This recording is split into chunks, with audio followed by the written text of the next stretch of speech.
Hello students, welcome back to our channel மாணக்கராசிரியர். இன்னைக்கு இந்த வீடியோல நம்ம என்ன அப்டேட் பார்க்க போறோம்னு பார்த்தீனா 8th standard annual examination April 2025 social சயின்ஸ்க்கான தமிழ் மீடியம் क्वेश्चन பேப்பர் தான் பார்க்க போறோம். அது பார்க்கிறதுக்கு முன்னாடி மாணக்கராசிரியர் யூடியூப்ல சப்ஸ்கிரைப் பண்ணிக்கோங்க. கீழ இருக்கிற பெல் ஐகானை பிரஸ் பண்ணி ஆல் வைங்க. சோ நேரம் வந்து பார்த்தீனா 2.5 மணி நேரம் சரியான விடையினை தேர்ந்தெடுத்து எழுத கேட்டிருக்காங்க. டோட்டல் மார்க் வந்து பார்த்தீனா 100. 1 மார்க் பொறுத்த வரைக்கும் 14 1 மார்க் இருக்கு. புக் பேக் 1 மார்க் நல்லா தரவா படிச்சுக்கோங்க. பிளஸ் இந்த क्वेश्चन பேப்பர்ல இருக்கக்கூடிய 2 மார்க் क्वेश्चन 5 மார்க் 8 மார்க் எல்லாத்தையும் நல்லா பார்த்துக்கோங்க. இதில் ஃபர்ஸ்ட் வேணும் 12 வினாக்களுக்கு வந்து பார்த்தீங்கன்னா விடையளிக்க சொல்லியிருக்காங்க.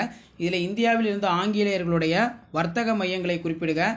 இது ரொம்ப முக்கியமான கொஸ்டின். அடுத்து பார்த்தீங்கன்னா 1857ஆம் ஆண்டு புரட்சிக்கான உடனடி காரணம் என்ன? சமூக தீமைகளின் சிலவற்றை பட்டியலிட. எஸ்எஸ்ஏ மற்றும் ஆர்எம்எஸ்ஏ விரிவாக்கம் தருக. தீப்பாறைகள் எவ்வாறு உருவாக்கப்படுகின்றன? வளிமண்டல காற்றழுத்தம் என்றால் என்ன? நீர் சுழற்சி வரையறு. உலகில் அதிக மக்கள் தொகை கொண்ட 4 பெருநகரங்களை பட்டியலிட. வேறுபடுத்துக. மண்வள பாதுகாப்பு மற்றும் மண் அரிப்பு. வேறுபடுத்துக பொறுத்த வரைக்கும் காலநிலை மற்றும் வானிலை. மாநில அமைச்சரவை குழு எவ்வாறு உருவாக்கப்படுகிறது? நற்குடிமகனின் 3 பண்புகளை குறிப்பிட. அதே மாதிரி சமய சார்பின்மை நோக்கங்களை கூறு. பண்டமாற்று முறை என்றால் என்ன? தனியார் துறை குறித்து சிறுகுறிப்பு வரைக. இதெல்லாம் ரொம்ப ரொம்ப முக்கியம்.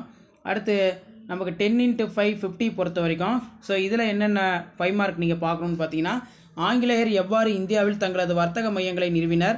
நிலையான நிலவரி திட்டத்தின் நிறைகுறைகளை விவாதிக்க. தேசிய கல்விக் கொள்கை பற்றி விவரி. சீர்திருத்த இயக்கத்தின் தாக்கம் மற்றும் விரிவாக விடையளிக்கும். பொறுத்துக வந்து பார்த்தனா கொடுத்துருக்காங்க. மண்ணடுக்குகள் பற்றி விவரிக்கவும். வெப்பநிலை எவ்வாறு அளவிடப்படுகிறது? இடம்பெயர்தலுக்கான பல்வேறு காரணங்களை விரிவாக விளக்குக. முதலமைச்சரின் அதிகாரங்கள் மற்றும் பணிகளை விவரி. ஒருவருக்கு எதன் அடிப்படையில் இந்திய குடியுரிமை ரத்து செய்யப்படுகிறது? சமய சார்பற்ற கல்வி நமக்கு ஏன் தேவை? பொருளாதாரத்தின் கருப்பு பணத்தின் விளைவுகள் யாவை? பொதுத்துறையின் முக்கியத்துவம் யாது? இதை நல்லா பார்த்துக்கோங்க. அதே மாதிரி கீழே வந்து பார்த்தீங்கன்னா மேப் வந்து கொடுத்துருக்காங்க. மேப் வந்து மார்க் பண்ணி ப்ராக்டிஸ் பண்ணிக்கோங்க. கண்டிப்பாக வீடியோ யூஸ் பண்ணால் வீடியோக்கு ஒரு லைக் கொடுங்க. வீடியோ பண்ணுறதுக்கு ஃபார்வர்ட் பண்ணி பாருங்கள். தேங்க்யூ.